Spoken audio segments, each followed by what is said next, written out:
Bună ziua frumoși mei pești, bine ați venit dragii mei la etalarea bonus cu mesaje în plus pentru voi.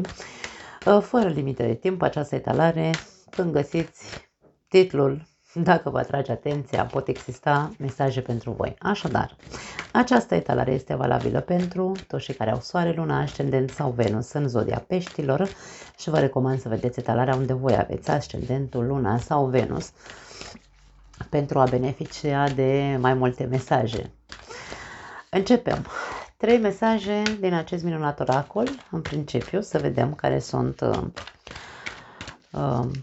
ce mesaje mai sunt în plus, ce vor să ajungă la voi, dragii mei.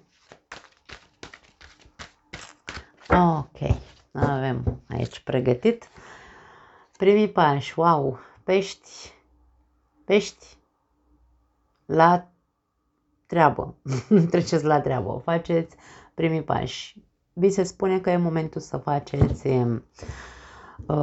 să treceți la acțiune într-un fel sau altul. Da? Hai să vedem ce mai avem. Ai un mare da. Dragă pește, tu știi foarte bine unde, în ce area vieții tale ai nevoie să treci la acțiune. Poate ți-a fost frică să treci la acțiune până acum. Într-un fel sau altul ai lăsat timpul să treacă, îmi vine să zic.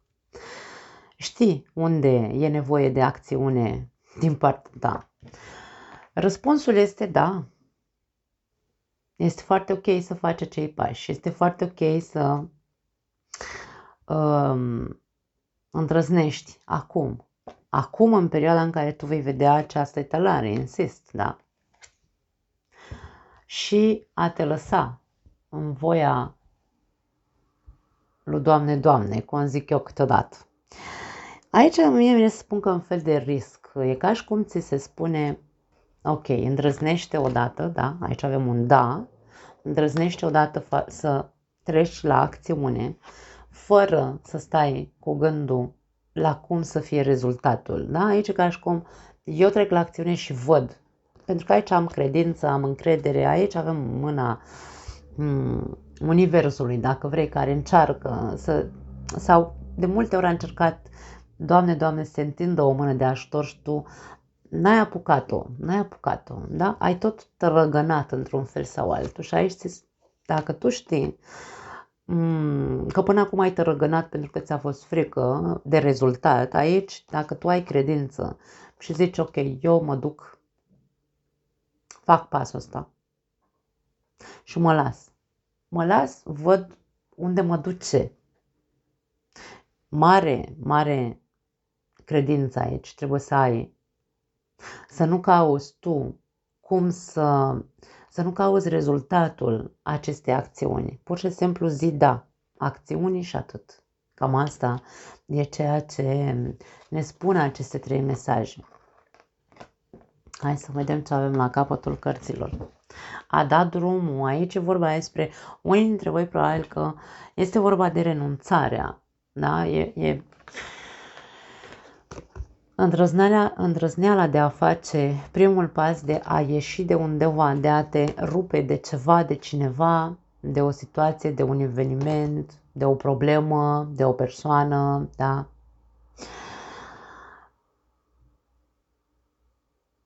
Fără să te întrebi unde mă va duce, da?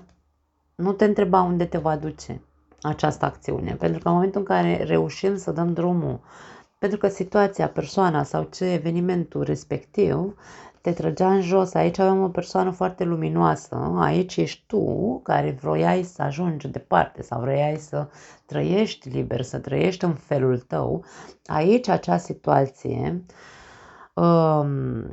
te trăgea în jos, nu te lăsa să fii tu. Nu se dea voie să evoluezi, să treci la un nivel următor aici. Și poate că da, ai amânat, ok, dar acum eu cred că tu știi foarte bine că e momentul să dai drumul, e momentul să te îndrepți către tine, chiar dacă nu vei cunoaște rezultatul. Wow! Frumoase mesaje și la voi și la vărsători am văzut frumos. Hai să vedem ce alte mesaje mai avem. pentru voi.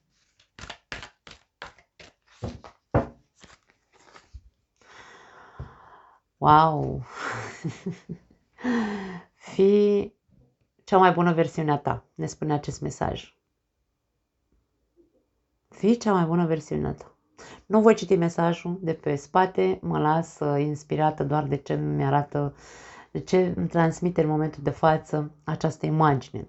Avem o persoană care este într-un leagăn, așa în univers, printre planete, vedem, da? Foarte interesant. Voi sunteți persoane cu o concepție foarte deschisă către orice în această viață. De ce nu și către astrologie și către toate multe alte științe oculte. Sunteți foarte curioși în această latură. Foarte în latura spirituală mă refer. Aici se spune să fii, să te transformi de fapt în cineva mult mai bun. Eu am simțit să spun să fii cea mai bună versiune a ta. Dacă tu ești pe un drum spiritual și până acum toate evenimentele și situațiile și persoanele te-au tras în jos, e momentul să începi să conștientizezi că trebuie să te rupi de acele circumstanțe pentru că nu-ți dă voie să te transformi tu ca persoană la un nivel foarte profund. Persoana asta stă așa în leagănul ăsta și e ca și cum nu e că e nepăsătoare, e pur și simplu se bucură, nici nu-i pasă că este în univers. Nu-i pasă. Ideea este că e în lumea ei și ea e fericită aici. Așadar, dacă ești pe un drum spiritual și sunt persoane care te trag în jos și te duc nu zic să nu fii realist, să nu fii cu picioarele pe pământ. Nu vorbim despre asta. Vorbim despre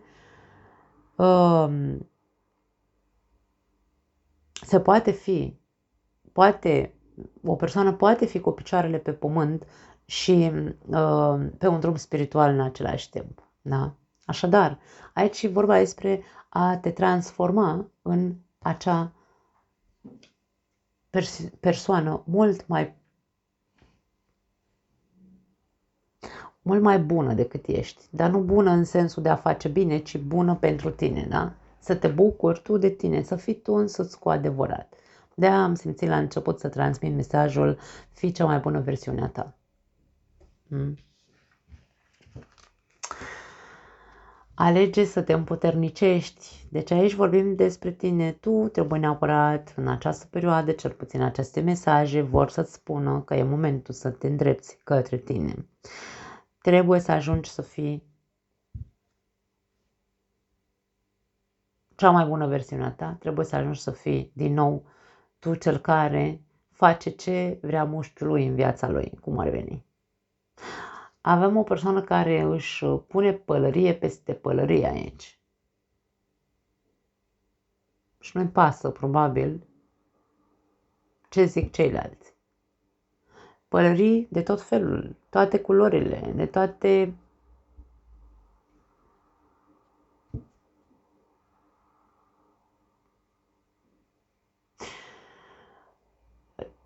și pălării de societate, de ieșit în societate, cum era în secolul XVII, ce știu eu, și pălării de... Aici aveam ca și cum ar fi de vânător, are o pană aici, una dintre pălării. Pălării de paie, deci e ca și cum tu ești foarte polifacetic, nu știu dacă e corect în românește, în spaniol există cuvântul, dar nu știu dacă în românește e traducerea corectă, cer iertare dacă nu... Dar e vorba despre faptul că tu ești poți să fii foarte multe, să interpretezi foarte multe roluri și aici nu vorbim despre fațete de minciună sau alte lucruri. Aici vorbim despre a te împuternici. Mesajul este împuternicește-te, alege să te împuternicești, alege să ai încredere în tine, că și dacă te îmbraci ca un clovn, este pentru că tu te simți ok, așa, nu e vorba de vai Doamne să mă uit în gura lumii, pentru că atunci când ne uităm în gura lumii este când noi pierdem, de fapt ne pierdem esența noastră, ne pierdem personalitate, ne pierdem tot, ne pierdem acea putere despre care vorbeam, da? Puterea personală mă refer.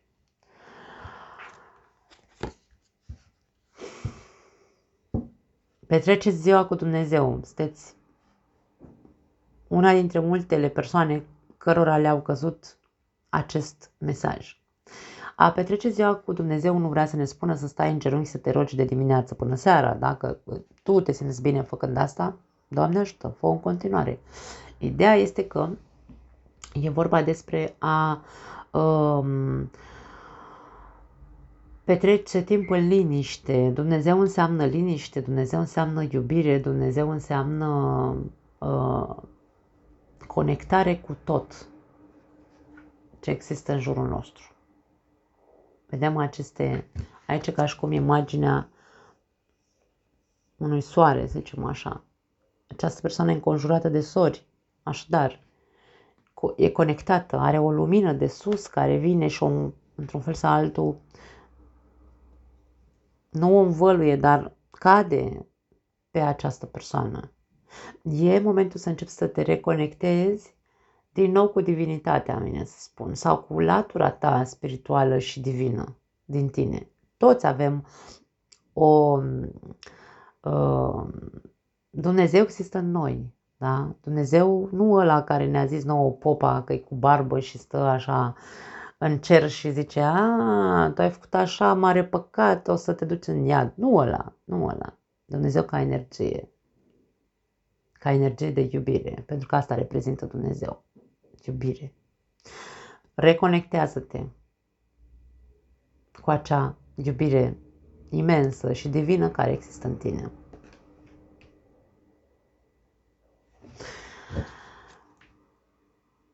Folosește-ți înțelepciunea, poftim.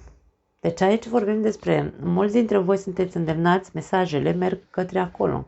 Să dați drumul unor situații, evenimente, persoane care vă trag în jos de la acest drum spiritual. Să treceți la acțiune fără să vă gândiți care o fi rezultatul dacă eu ies de aici, da? Pentru că toți acești pași pe care îi faceți sau care vi se spune, da, hai, pune una și fă, pentru că vei vedea, că vei ajunge să devii cea mai bună versiune a ta, să fii mult mai bun, să trăiești o viață mult mai bună decât până acum, să nu-ți mai pese de nimeni care are ceva de zis împotriva ta, dacă tu vrei să-ți petreci viața, nu știu, uite, poate unii dintre voi vreți să vă călugăriți, de ce nu? Sau vreți să poate pare absurd să spun mesajul ăsta, sau să vă pocăiți, sau să vă, știu și eu, da, nu știu dacă chestia cu călugăritul e valabil și pentru femei, dacă se zicea la fel, nu știu. Mă refer să vă duceți să vă la o mănăstire, să vă faceți măicuțe. Deci de ce nu? Cu peștii totul e posibil. Peștii guvernează toate aceste lucruri, adică, na. Și aici e vorba de a-ți folosi înțelepciunea.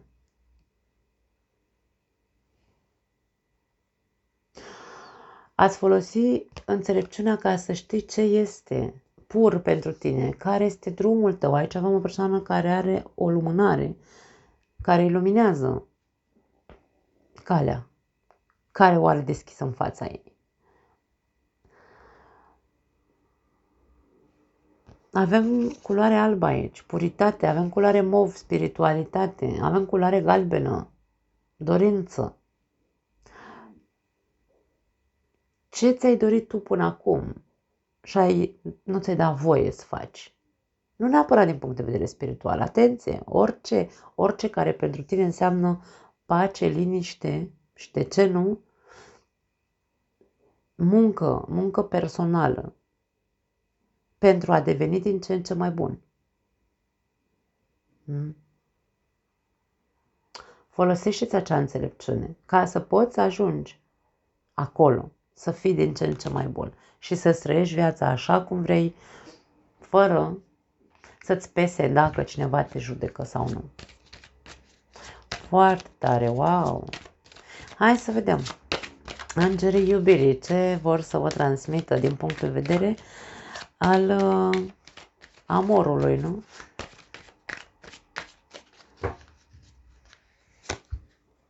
Las-o așa, zice. Nu știu ce se întâmplă în relația unora dintre voi, dar e momentul să nu mai băgați în seamă, bine să zic. Las-o așa, e ca și cum... Las-o așa. Nu mai insista pe nimic. Lasă această situație să ajungă până la final. Dacă e vorba despre un final, dă-ți voie să te eliberezi de această relație.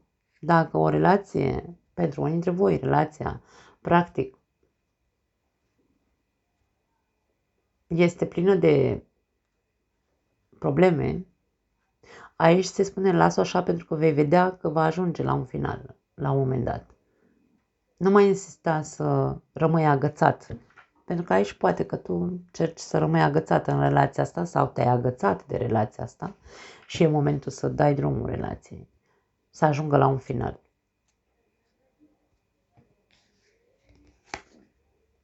Pasiune. Ce să zic, dragii mei, pentru unii dintre voi poate apare sau ați făcut o pasiune pentru altcineva sau apare altcineva în viața voastră care vă va aprinde din nou pe dinăuntru aici. Sau, de ce nu, pentru alții dintre voi, dacă aveți o relație, poate fi că situația cu care vă luptați în relația voastră îmi vine să zic că a omorât tot, a omorât și pasiunea, a omorât tot în relația asta, între voi doi. Nu mai ai bucuria de a trăi lângă partenerul de viață, îmi vine să zic aici. Și aici nu vorbim despre las-o așa, că nu putem să trăim așa, adică ar fi inutil să trăim așa, zic. Trebuie să facem ceva.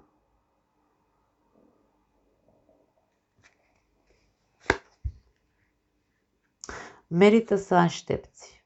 Poate că nu e, vezi aici te îndeamnă la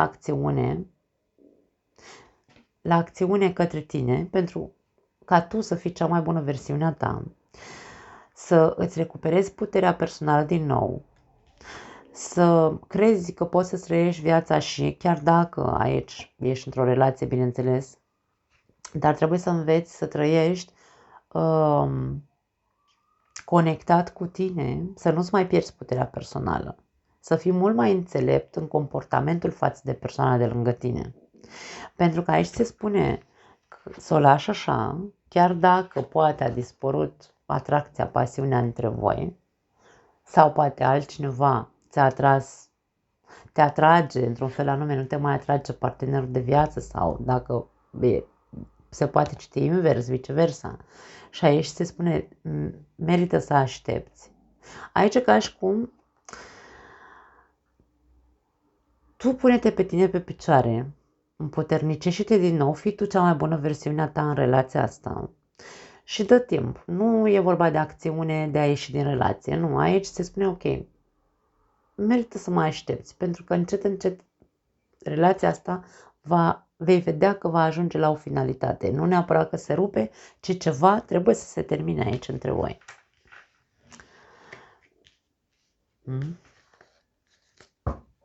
Poți să iubești fără frică. Dacă vorbim aici despre probleme în relație, poate că toate problemele din relație au existat din cauza că nu v-ați dedicat unul celuilalt. Ați lăsat timpul să rezolve niște lucruri care timpul nu rezolvă nimic dacă noi nu facem acțiuni în relația noastră. Și poate că au existat și momente în care nu v-ați dat voie să credeți măcar că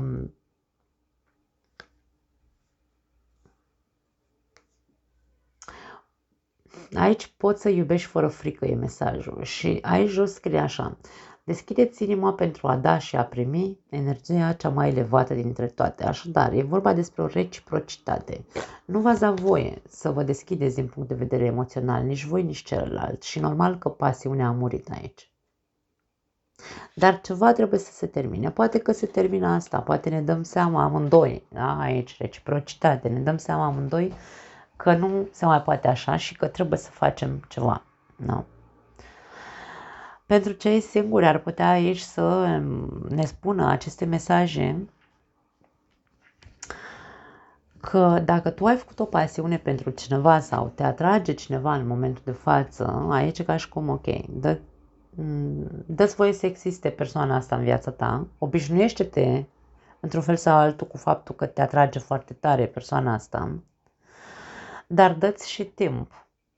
Dă-ți și timp, încet, încet, să te convingi, îmi vine să zic, pe tine însuți, că este persoana cu care tu te poți deschide din punct de vedere sufletesc și că este persoana care îți va oferi ceea ce tu cauți în iubire, da? Pentru că pasiune poate exista, pentru unii dintre voi poate fi doar, vezi, Doamne, mă simt atras de persoana asta, mă duc, o cuceresc, mă culc cu ea și după ce mă culc cu ea, la revedere, nu mai vreau altceva. Dacă e vorba doar despre pasiune fizică sau atracție fizică și atâta tot o descărcare hormonală, aici nu vorbim despre asta, nu e pentru voi. Da? Vorbim despre cei care vă simțiți foarte atrași de cineva, ați făcut o mare pasiune, dar ca relația să fie una care să funcționeze și să ajungă să existe reciprocitatea în care eu să mă simt comod cu persoana asta, nu intru în relație doar din pasiune, intru încet, încet, pas cu pas, merită să aștepți, ți se spune, da? Pas cu pas, să ajungem, nu știm când, vom vedea, ne explorăm aici unul pe celălalt și vom ajunge în timp să construim probabil o relație reciprocă, da? Dacă într-adevăr ce-mi doresc este o relație cu adevărat, nu una sporadică, nu? Să zicem așa. Hai să vedem ce alte mesaje mai avem. Ultimile 3 mesaje pentru voi. Pentru pești.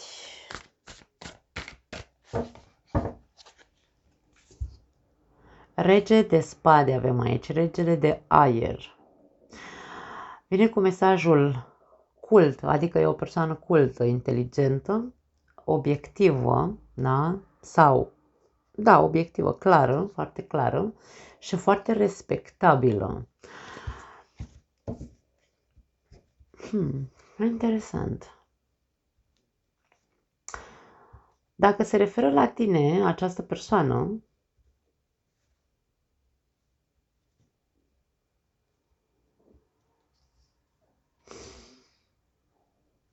te regăsești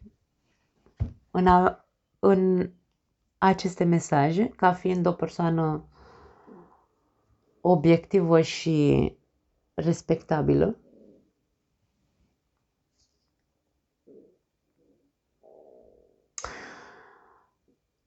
Nu știu dacă întrebarea este dacă te regăsești, ești un semn de apă. În această imagine, regele de spade este o imagine rece. Regele de spade este o persoană rece. Voi nu aveți cum să fiți reci. Voi, dacă mesajul ăsta sau cartea asta te reprezintă pe tine, nu e momentul să fii rece și calculat. Regele de spade e calculat. Îl vedem aici înconjurat de zăpadă. Aici e zăpadă, pe aici sunt țurțuri, adică e ca și cum la rece. Trebuie să gândești la rece o situație. Trebuie să-ți folosești, bineînțeles, inteligența, da?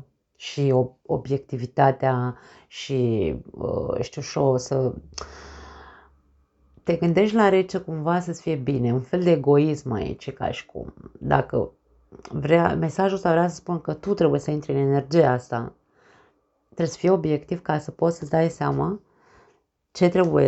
la ce trebuie să renunți, ce te trage în jos, care sunt primii pași către acțiuni noi pe care trebuie să le faci, fără să cauți aici un rezultat, după cum am zis la început, să devii cea mai bună versiune a ta. Aici e ca și cum trebuie să fii foarte clar și să ai foarte clar în mintea ta strategia.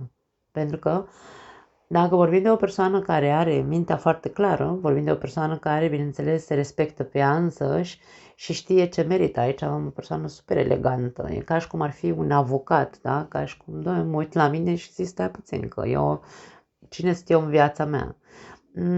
Nu neapărat să fii rece, ci să fii la rece, să gândești la rece.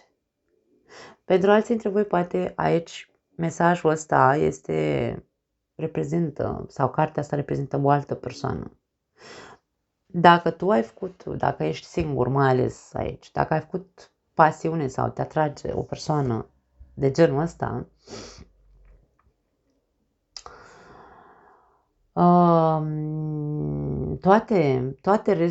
toate cărțile, da, încearcă probabil să ne spună că trebuie să ajungi, îmi vine să zic, la nivelul acestei persoane, nu știu de ce. Să fii din ce în ce mai bun, să fii cea mai bună versiune a ta, după cum am zis. Avem o persoană de putere care te atrage, tu trebuie să demonstrezi, da? Să demonstrezi că ești la înălțimea acestei persoane, dacă vorbim despre iubire.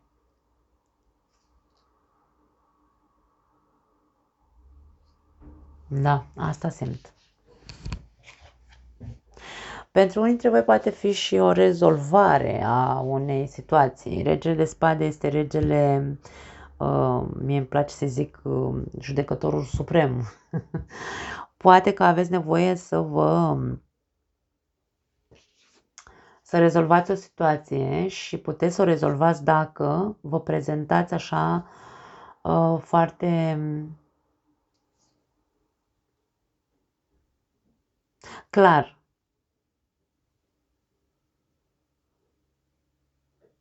Și concentrat pe obiectivul vostru. Da. Nu știu de ce am simțit să transmit și mesajul ăsta. 7 de pământ, 7 de monede aici, avem aici. Vine cu următoarele mesaje. Investiție sau investiții, evaluare sau analiză, dacă vrei, și răbdare. Aici avem nevoie de răbdare.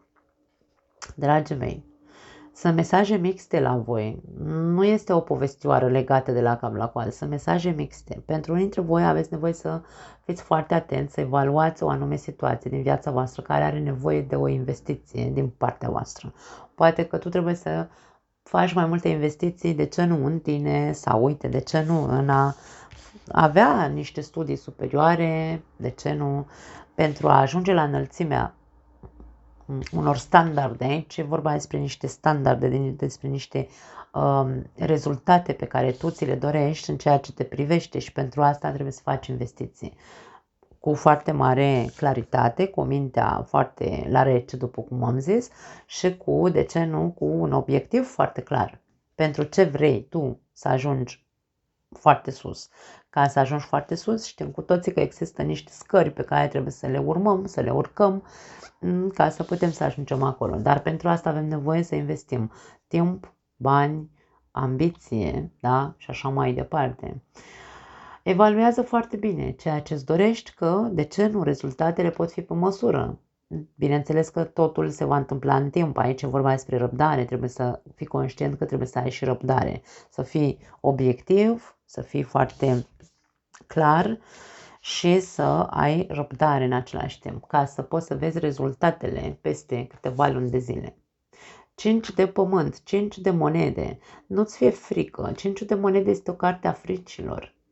Avem lipsuri aici, primul mesaj este lipsuri, preocupări sau îngrijorări și avem al treilea mesaj asistență, adică cere asistență, cere ghidare, cere sfaturi, de ce nu. Dacă este frica de abandon, poate fi, aici poate că ți se spune să ceri ghidare sau să te duci să faci terapie direct, da. Dacă vorbim despre fricile legate de îngrijorări, vai, sunt îngrijorat că o să-mi pierd locul de muncă, că o să-mi pierd partenerul de viață, că o să-mi pierd, nu știu, habar n-am, o să am pierderi, nu o să meargă bine, nu are importanță, jobul și așa mai departe. Aici, din nou, vorbim despre ghidare. Tu știi cine ești, Pentru că toate aceste mesaje, într-un fel sau altul, să zicem așa, dacă tu ai amânat să dai drumul unei situații care de fapt te trage în jos și aici se spune, hai, treci la acțiune, e un moment propice pentru tine, fără să cauți acele rezultate, nu te mai lăsa tras la fund, poate aici te lași tras la vale, dus, da, de fricile tale. Încearcă să crezi că ești o persoană capabilă să ajungă să aibă rezultatele care și le doresc. Între 5 de monede și 7 de monede lipsește 6 de monede. Da? 6 de monede este cartea generozității, cartea reciprocității, cartea echilibrului. Dacă eu trăiesc în frici, dar îmi doresc aici niște rezultate, wow, trebuie să văd unde lipsește dezechilibru sau unde am dezechilibru în mine. Pe ce parte din viața mea, în ce arie din viața mea există un dezechilibru. Și acolo îmi pun mintea la contribuție și sunt obiectiv și îmi dau seama că, bă, ok, n-am făcut bine, hai să facem altfel aici, da? De-am simțit să transmit mesajul judecătorul suprem, judecă la rece tot cam ce ar trebui să faci, cam unde ar trebui să investești în tine, în viața ta, ca să reușești să scapi de toate fricile, ca să reușești să scapi de grijă, îmi vine să zic. Să nu mai trăiești în griji și în preocupări. Cam asta e ceea ce simt să transmit. La capătul cărților avem pajul de pământ. Foarte interesant. Pajul de monede. Pajul de monede vine cu următoarele mesaje. Studii sau student. Pregătit sau, da, ești pregătit. Și vedem ultimul mesaj, bucurie. Avem o persoană care are o scrisoare în mână. Pe fața lui se vede bucuria. Are cartea în mână, e studios. Poate pe unii dintre voi v-a acceptat la Harvard, ce știu eu, wow, ar fi super, vă dați seama. Aici persoana asta e ca și cum mi-a venit scrisoarea de la Harvard, wow, mă duc să studiez în cine știe ce țară, nu neapărat Harvard, da? Despre asta vorbim aici. Probabil că ar trebui, mesajul este să te apuci de niște studii, poate studii superioare, eu aici asta simt pentru unii dintre voi. Nu știu ce legătură are. Poate are legătură cu faptul că ai lipsuri financiare. Centrul de monede este o carte a lipsurilor, da? Ai lipsuri financiare. Trebuie să faci ceva pentru tine. Nu neapărat aici să faci o facultate. De ce nu, dragii mei? Acum putem să fim autodidacți pe o grămadă de arii din viața noastră, pe o grămadă de, studii mă refer, da? Găsim informații gratis. Important e să vrem. Important e să vrem aici. Primii pași. Cam asta e. Foarte frumoasă etalarea voastră. Nu mai am altceva. O pup. Vă iubesc. Ne vedem data viitoare. Ceau.